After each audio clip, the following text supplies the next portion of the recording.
Your neighbor knows things about your dog that you don't. They know what time the barking starts. They know how long it lasts. They know which days are worse. They've heard things through the wall that you will never hear because you're never there when they happen. Most dogs look completely normal the moment you walk back through the door, calm, maybe a little excited, acting like nothing happened. The version of events you see when you arrive home is the final frame of a much longer film. And what happens before is revealing. You assumed it was boredom. But behavioral researchers have been doing something for decades that most owners haven't. They leave a camera running and watch. And what those cameras capture, hour by hour, heartbeat by heartbeat, changes everything you thought you understood about the dog waiting at home. In 2010, researchers at the University of Milan installed cameras in the homes of 23 dogs. Then they left. Barking and howling began at an average of 3 minutes after departure. Destructive behavior followed within 7 minutes. 7 minutes is how long it takes before the shoes are at risk. But the more important finding wasn't that first frantic phase. That initial burst of noise gradually fades. If you came home to a quiet house, you'd assume the dog had settled. It hadn't. As vocalization decreased, panting increased. Heart rate stayed elevated. The dog shifted from loud distress into a quieter one. But the stress remained. Every 23 to 28 minutes, a new spike emerges. A renewed burst of movement, pacing, vocalization, followed by a quieter interval, then another spike. Compare that to Swedish researchers' findings. These dogs spent 97% of their time in passive behavior, lying down, resting, or checking water. The difference wasn't breed or age. The research pointed to a single variable: what the dog had been taught to expect.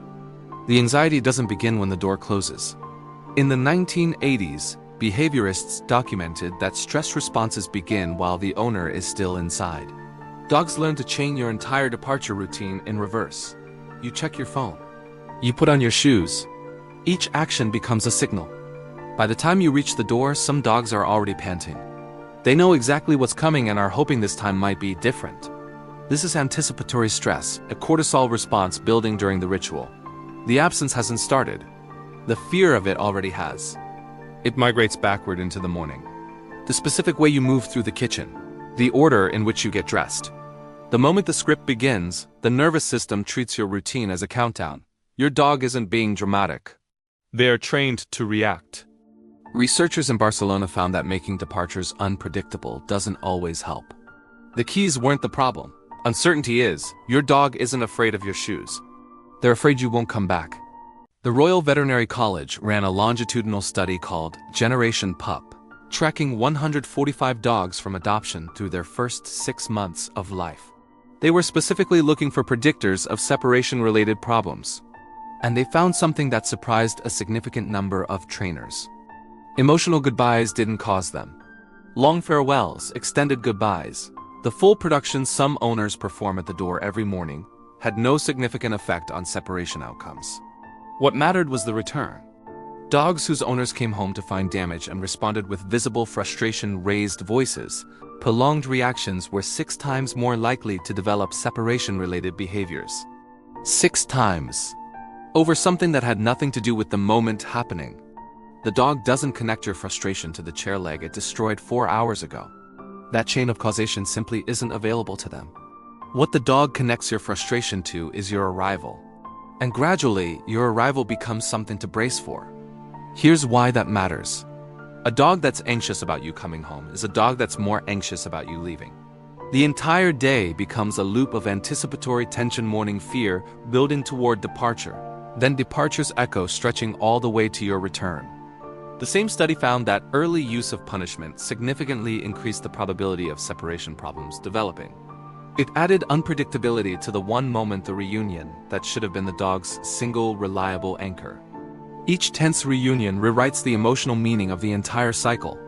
The dog begins to associate your return with uncertainty. Uncertainty begins to color everything: the resting hours, the sleep, the way the dog holds itself in the quiet moments.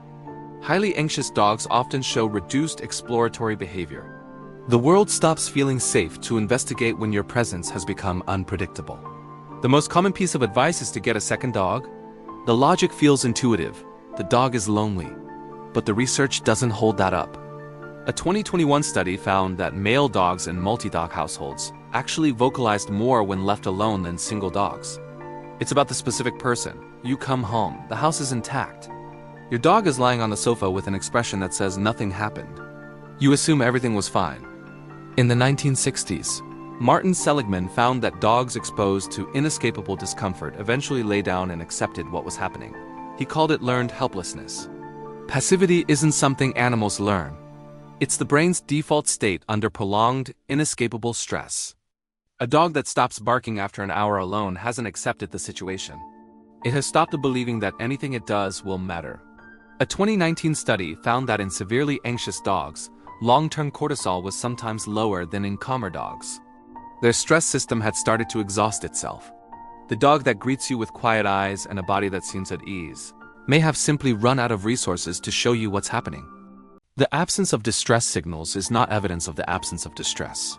Sometimes it's evidence of something longer and quieter, a system that has been under load for so long that protest no longer feels worth attempting.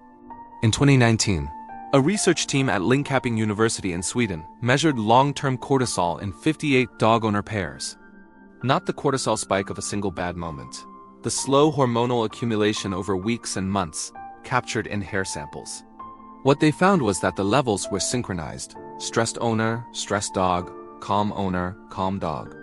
When they examined the direction of that relationship, which one was driving the other, the answer was clear.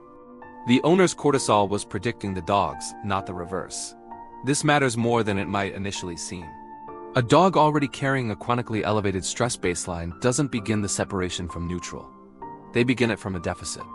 The 8 hours you're away aren't happening in a vacuum. They're happening on top of everything that's already been accumulating in your dog's nervous system and in yours. The implications of that finding reach into territory most owners haven't considered. It means that the most effective intervention for a dog struggling with separation may not begin at the front door at all.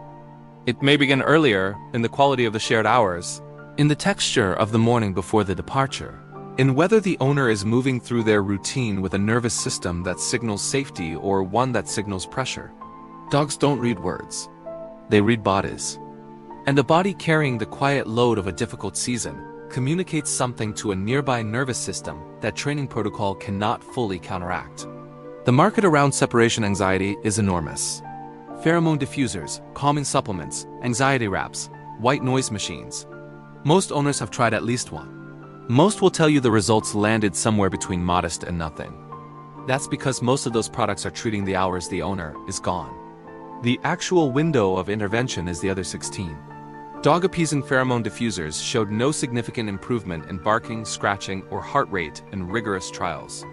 Television left on produced no measurable difference compared to silence. Puzzle toys offered minutes of engagement. For severely anxious dogs, they sometimes made things worse. Once the food is gone, the dog registers the silence, and the real reaction begins. What does have consistent evidence is graduated exposure. Not leaving for 30 minutes and hoping for the best, but starting with seconds. Walking to the door, coming back. Touching the handle, coming back. Building a repetitive history of return that the nervous system has no window in which to spike. It feels almost absurdly slow. Standing at your own front door for 30 seconds and walking back inside doesn't feel like training. But what's happening isn't about obedience. It's about providing enough repetitions that the dog's prediction system begins to update. The anticipatory fear has nothing to anchor itself to, because the departure keeps resolving the same way it always has. Once a dog can tolerate roughly 40 minutes of absence without distress, progress toward 4 or 8 hours tends to follow relatively quickly. The 40-minute mark isn't neurologically special. It's simply the point at which enough evidence has accumulated. For more severe cases, fluoxetine combined with behavior modification produced 73% improvement, compared to 51% from modification alone. The medication doesn't sedate. It makes the brain more capable of forming new beliefs, which is the whole point. Some dogs wait quietly. Some cycle through peaks of distress across the full duration of your absence. Some go still in a way that looks like calm and isn't. And almost none of them connect what they experienced to anything you did wrong. What they're responding to is your absence, specifically the absence of the nervous system they've been calibrating against. The dogs that struggle most aren't untrained. They haven't failed at anything. They've just never built enough evidence that the door closing and the door opening are the same event, just in different order.